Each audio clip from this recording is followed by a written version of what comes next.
Hey there, it is Faith Talk Live. I'm Rick Probst. And I'm Dan Radcliffe. Hey, what a pleasure to talk with Diane Ferraro, CEO of Save the Storks. Diane, how are you?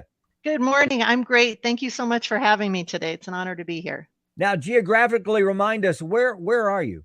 Well, our ministry is based in Colorado Springs, but we actually have 63 Stork buses in 26 states around the United States. Wow, that's a lot of buses right there. Yeah, So that's It good. yep.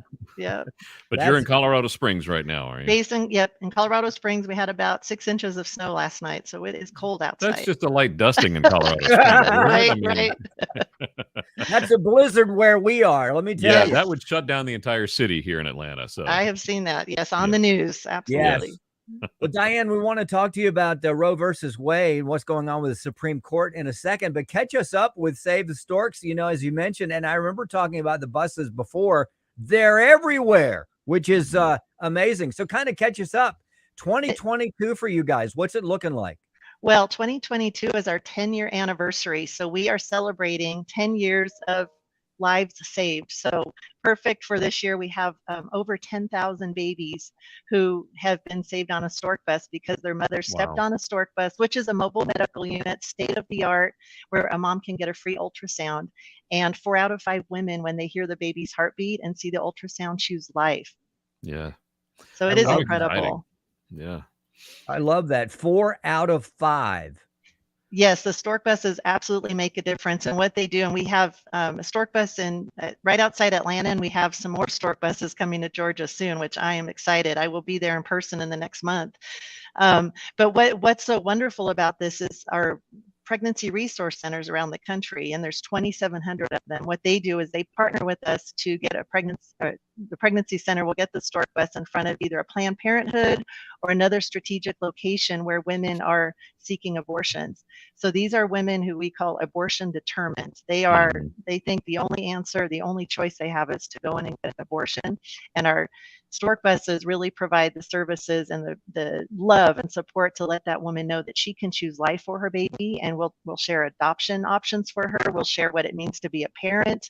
And it's just a beautiful picture of what the church can do now in modern times with these state-of-the-art units.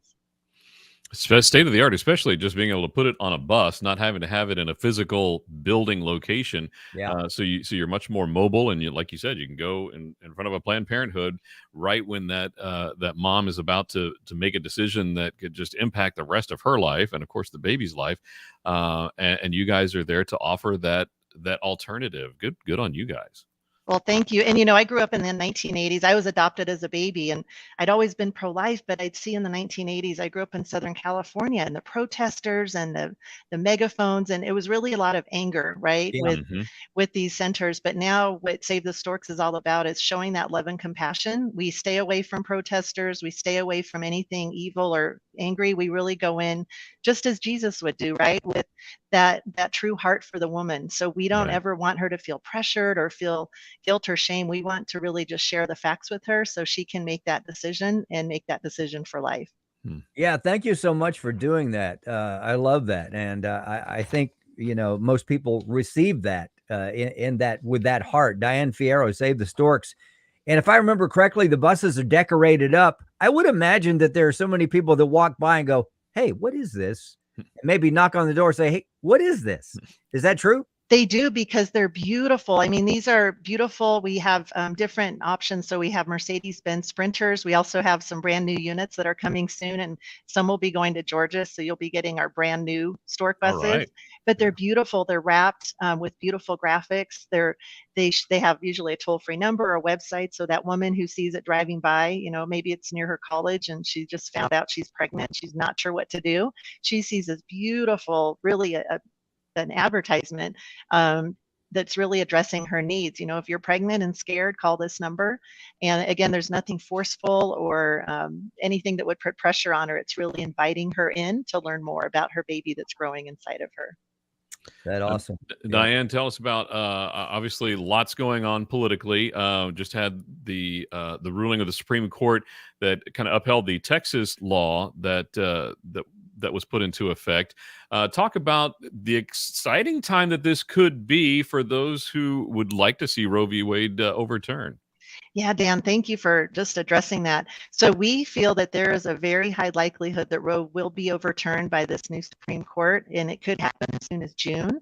And you know what Mississippi has brought to the Supreme Court, what Texas is doing, beautiful, like answered prayers for sure. We just came off the March for Life last week, and it was the 49th annual march. And I mean, we're thinking, wow, what if we don't have to have a march and for the 50th anniversary? Right. So we do feel that the Roe could be overturned at the Supreme Court. However, what I'm sharing with as many people as I can, and I appreciate this platform, is just because Roe's overturned doesn't mean states can't allow abortions. Right. So there are several states that will automatically outlaw abortion. But what we're finding in Colorado, we're very liberal with our abortion laws here. In fact, you can get a late term abortion right up until 9 months in Colorado. What's happening is we see young women from Texas who miss the 6-week mark. They're coming to Colorado.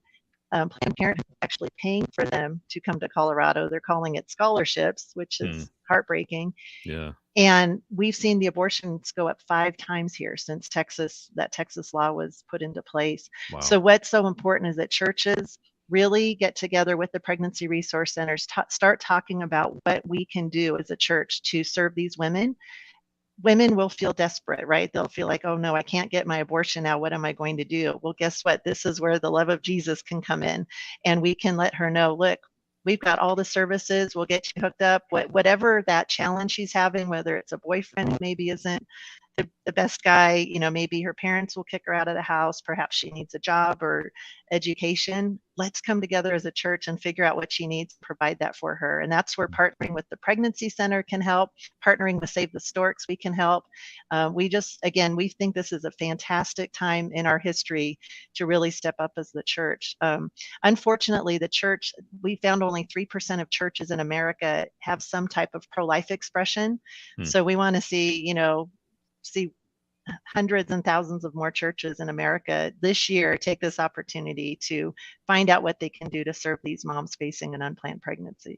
Yeah. And you say we can find out by June that this whole thing can turn around. And it's interesting. I was watching the news the other night, and they were talking about the Supreme Court looking at it and talking about Texas and Mississippi.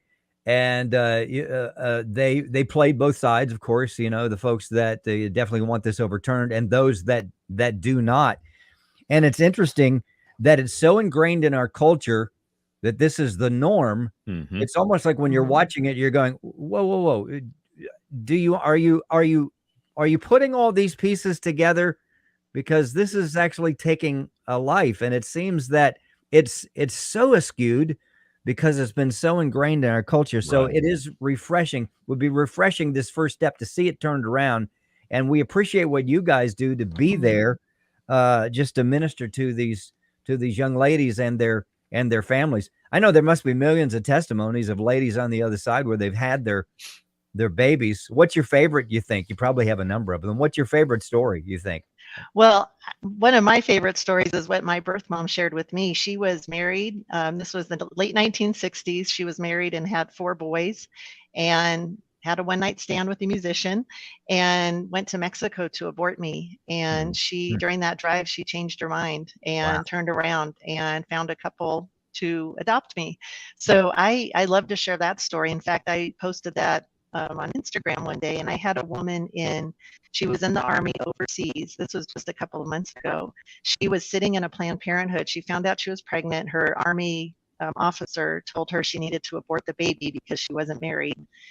So they made the appointment for her sitting in Planned Parenthood. She's, by the grace of God, saw my post. I don't have a lot of followers, but she saw my post and she said she thanked God for showing her that post. And she said, I know God's going to give me everything I need to raise this baby. And she walked out of Planned Parenthood just from a simple Instagram post. Yeah. Good. Wow. Yeah. But if you go to our website at SaveTheStorks.com, we've got beautiful video interviews with women from all over the country who were intending to abort their baby and chose life.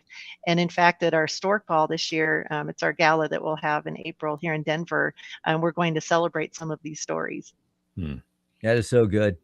Diane Ferraro, go ahead. Go ahead. Diane Ferraro, Save the Storks. And again, you can go to SaveTheStorks.com And we'll continue to lift you guys up in prayer. And of course, you can help. Go to SaveTheStorks.com and find out how you can help. I love that. And we'll be looking out for those buses and the what did you call the Mercedes things? I see them all the time. I don't know what they're called. What do they call the little tall The van? sprinters. Yeah. The sprinters, right? Yeah. Mhm. Those are so cool. They're So super it's coming cool. to Georgia, so look for them. Yes. Yes. We'll share more information so you can come and do a tour on the bus. That would be awesome. Yeah. That'd be awesome. We got to take a break. Diane, thank you so much. We appreciate you and your team. We'll be right back. I'm Rick Thank Probst. you. And I'm Dan Ratcliffe. This is Faith Talk Live.